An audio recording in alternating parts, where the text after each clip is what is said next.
Hello bachcho, let's read the question. The question says PEP plus carbon dioxide plus water in the presence of X enzyme results in the formation of oxaloacetic acid plus H3PO4. Identify X. A. Ligase. B. Oxidoreductase. C. PEP carboxylase. D. Lyase.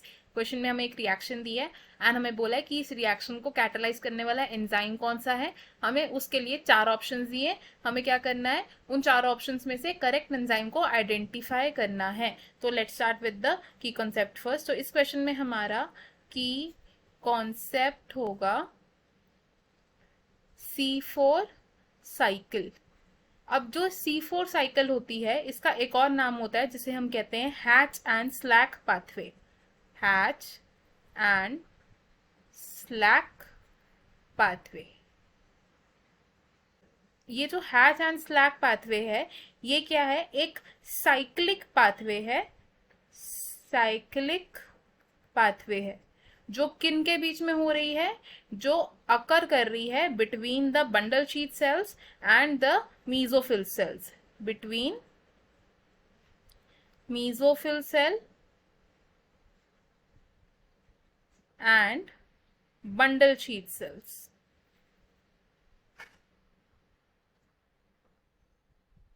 Bundle sheath cells.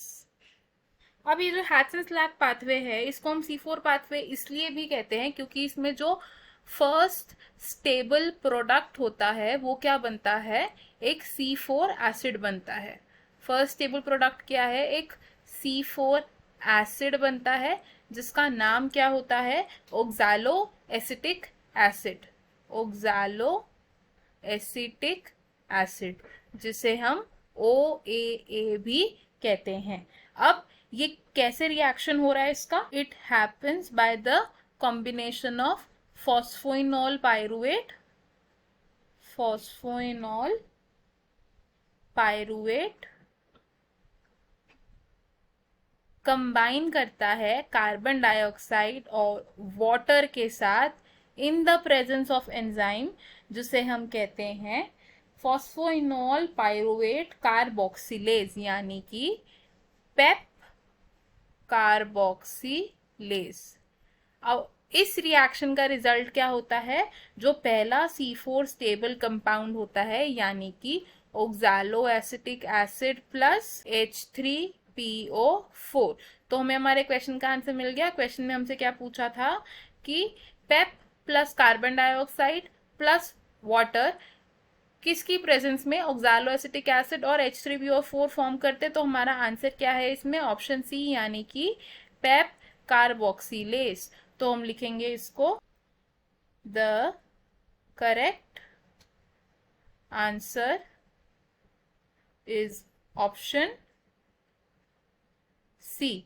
अब देख लेते हैं कि बाकी options क्यों incorrect है. Option A कह रहा है ligase. Ligase is the enzyme जो डीएनए रेप्लिकेशन में ज्यादा काम आता है, तो ये ऑप्शन हमारा रॉन्ग हो जाएगा. Option B says oxidoreductase. तो ऑक्सीडोरिडक्टेज इस रिएक्शन को कैटलाइज नहीं करता, तो इसलिए ये ऑप्शन भी हमारा रॉन्ग हो जाएगा. Option D says lies. तो लाइज इस रिएक्शन में बिल्कुल भी पार्टिसिपेट नहीं कर रहा, तो ये ऑप्शन भी हमारा रॉन्ग हो जाएगा. हमारा फाइनल और करेक्ट आंसर क्या है, ऑप्शन सी यानी कि PEP carboxylase. I hope you understood it well. All the best. Thank you.